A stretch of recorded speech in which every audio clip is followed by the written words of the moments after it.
Boa noite. O jornalismo do SBT está, neste momento, falando ao vivo da residência do candidato à presidência da República, Jair Bolsonaro, aqui no bairro da Barra da Tijuca, no Rio de Janeiro.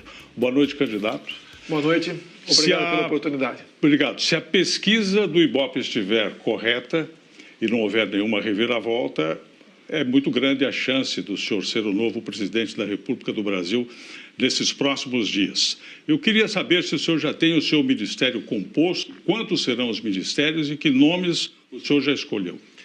Pretendemos ter um ministério bastante enxuto, com aproximadamente 15 nomes, e definimos 3 até o momento. É o senhor Paulo Guedes na Economia, o Onyx Lorenzoni na Casa Civil e o general Heleno na Defesa.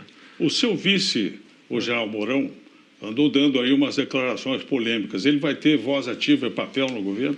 Olha, é uma pessoa bastante preparada, culta, é um patriota, é um homem que respira Brasil. E o que levou a essas declarações, no meu entender, foi um excesso da imprensa. Em nenhum momento ele falou em acabar com o 13º. Ele falou que a estrutura remuneratória nossa era uma jabuticaba. É uma força de expressão da parte dele, mas em nenhum momento ele falou, então, nisso ou acabar com o 13º salário. Boa parte do planejamento do seu provável governo está sendo feito por militares. O senhor não confia nos civis? Não, temos civis, né? Acabei de falar no Onyx Lorenzoni e o professor Paulo Guedes. Então, temos bons civis ao nosso lado, sim. Alguns pedem reserva, esperando acabar as eleições para poder anunciar o nome deles, para não sofrer retaliações no momento. Temos nomes que vão surpreender positivamente a sociedade, com toda certeza. Ou seja, o seu será não um governo militar, mas de militares, é isso?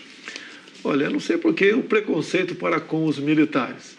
Os governos anteriores tinham lá terroristas, pessoas da pior estirpe. Em nenhum momento nós questionamos isso daí. Agora, os militares que, porventura, comporão o meu governo, não é por serem militares, e sim por sua capacidade de poder, naquela área, naquele ministério, fazer um bom trabalho. Você pode ver o nome que está sendo cogitado para a ciência e tecnologia é de um coronel da aeronáutica, Marcos Pontes, é o nosso astronauta. É um homem que tem um profundo conhecimento em ciência, tecnologia, e tem trabalhos prestados no Brasil, fora do Brasil, na NASA. Tá certo. Um homem realmente que tem tudo para ocupar esse ministério e, com iniciativa, fazer um bom trabalho.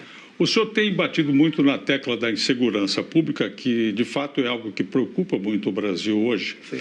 O senhor falou ontem que gostaria que o país voltasse a ser como há 40, 50 anos em termos de segurança. Só que o Brasil é outro hoje. O crime ocupa até territórios dentro do país. A polícia está na defensiva. Como mudar essa situação não saindo da lei? Bem, primeiro, a gente não pretende sair da lei em hipótese alguma. Algumas mudanças nós queremos fazê-la no Código Penal. Não é apenas o policial, civil e militar. Nós também temos que ter excludente de ilicitude na legítima defesa da vida própria de terceiro e do patrimônio próprio ou de terceiro. Passa por aí.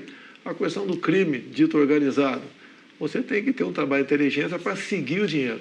Ninguém faz nada sem dinheiro em lugar nenhum no mundo. Então, as instituições nossas, seguir o dinheiro para a gente poder sufocar esses criminosos dessa forma. Agora, quem manda na polícia são os governos estaduais, não é o presidente da República. Como é que o senhor vai fazer? Nós sabemos disso, mas o Código Penal, quem faz somos nós em Brasília. E se nós dermos essa liberdade, não para o policial matar, mas para não morrer, bem como para o cidadão de bem, isso começa a mudar de figura. Esse é um ponto. O senhor defende que um policial, por exemplo, se reagir à ação de um bandido, de um assaltante e vier a matar essa pessoa, ele não responda, não seja julgado.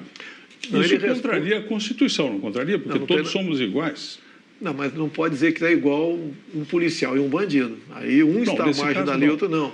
Agora, o policial, hoje em dia, ele tem que esperar o bandido atirar para reagir.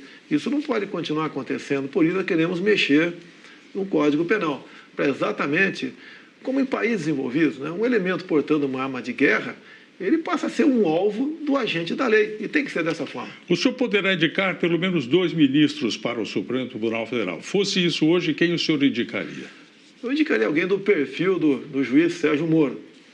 Eu acho Quando se fala em Sérgio Moro, eu me coloco em uma situação muito parecida com a dele no tocante à liberdade. Quem mais além dele? Nós não temos liberdade para ir na padaria mais sozinho. Então, o trabalho que o Moro fez tem que ser reconhecido por parte de um governo sério. Um outro nome? Não, falei do perfil do Sérgio Moro, tá certo? O senhor vai interferir na autonomia da Polícia Federal? Não, tem que dar autonomia para ela e meios para poder trabalhar. Ela tem que, aqueles pequenos senões de alguma politização da Polícia Federal tem que deixar existir. Acredito que ela tem que ter meios para exercer o teu trabalho. E, assim sendo, reforçá-la e fazer o máximo possível para que ela realmente continue dando satisfação à sociedade. Outro ponto importantíssimo é a questão da economia que o senhor confiou ao economista Paulo Guedes. Mas o fato é assim, independentemente de planejamento, quando o senhor assumir, haverá quase 13 milhões de brasileiros desempregados esperando uma resposta imediata. O que o senhor vai fazer? Bem, não tem resposta imediata, não tem cavalo de pau.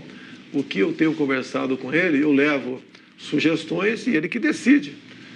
E, afinal de contas, ele é um homem que entende desse assunto e é de confiança nossa. Nós temos que facilitar a vida de quem produz. Como diz o linguajar popular, temos que tirar o Estado do cangote de quem realmente está em emprego. Como é que o senhor vai lidar com a reforma da Previdência? Nós vamos fazer a nossa reforma, essa que está aí, eu vejo dificilmente ela vai ser aprovada. Não podemos adotar a velha prática de remendo novo em calça velha. Não podemos penalizar, por exemplo, quem já tem direito adquirido. O próprio servidor público já sofreu 2 reformas previdenciárias. Podemos mexer alguma coisa? Sim, temos ideias propostas nesse sentido, mas ninguém será penalizado. O senhor terá coragem de mexer com a Previdência dos militares, por exemplo? Olha, quando se fala em presos militares, ela é diferente dos outros. Nós não temos hora extra, fundo de garantia, direito à greve, repouso remunerado, nada além disso aí. Ao longo de 30 anos de carreira, na verdade, o militar trabalha 45 anos. Você pode propor alguma mudança, sim, mas você não pode igualar aos demais com direitos trabalhistas diferentes. Todo político passa a campanha dizendo que o Brasil tem uma das maiores cargas tributárias do mundo. Depois que assume, a primeira coisa que faz é aumentar impostos. O senhor vai aumentar impostos? Quais? Olha, não tem aumento de imposto, não tem criação de CPMF, não existe nada, isso é muito pelo contrário. Mas imposto para os mais ricos? É a proposta. Eu acho que no Brasil você não pode falar em mais rico, está todo mundo sufocado. Se você aumentar a carga tributária dos mais ricos, como a França fez no governo anterior, o capital foi para a Rússia. O capital vai fugir daqui. A carga tributária é enorme. Quase tudo é progressivo no Brasil. O senhor vai fazer um governo estatista ou vai privatizar? Não, nós vamos partir para privatizações. As 50 estatais feitas pelo último governo do PT, essa quase que de imediato. O que não é privatizável? É o que eu chamo de estratégico, né? O estratégico você pode até falar em alguns modelos. É difícil me convencer. Tá? Eu não sou, deixar bem claro, estatizante. Mas, por exemplo, de acordo para que país você está vendendo aquele teu bem, você não está privatizando, você continua estatizando com outro país. Não devemos permitir que país nenhum compre o Brasil, eles têm que comprar no Brasil. O câmbio continuará flutuante, o juro continuará sendo decidido pelo Banco Central, sem interferência política? Sem interferência, inclusive o Banco Central, independente de política, o tripé macroeconômico tem que continuar em vigor, e o Paulo Guedes está com uma equipe muito grande e trabalha nesse sentido. A responsabilidade dele é enorme nessa área. O mundo lá fora tem lido e ouvido que o senhor é nazista, é fascista, que o senhor quer fazer uma ditadura militar no Brasil, que o senhor não está preparado para o cargo. Se o senhor vencer a eleição, como é que o senhor vai reagir diante disso? Esses rótulos, aos poucos, estão sendo desmistificados. Faltou você falar aí, também misógino, entre tantos outros rótulos que eu recebi ao longo desse tempo todo. Não sou nada disso. Agora, o outro lado está disputando comigo, até no seu próprio plano de governo, diz no controle social da mídia, diz em aumentar o imposto de renda para a pessoa física, tá? Diz em criar mais estatais. Tá? Então, o outro lado é completamente oposto do meu. Esse rótulo também ter estatizante é porque eu sou militar e o período militar foi, sim, muito estatizante. Agora, por outro lado, quem faria uma Itaipu binacional se não fosse o Estado naquele momento? Então, nós vamos, sim, partir de uma política de privatização com responsabilidade que não só o sistema financeiro, bem como os brasileiros vão se orgulhar dessa nossa proposta. Muito obrigado. Passou depressa o nosso tempo. nós entrevistamos ao vivo aqui do Rio de Janeiro o candidato à presidência da República, Jair Bolsonaro. Uma boa noite ao senhor, muito obrigado. Muito obrigado. E vocês agora fiquem com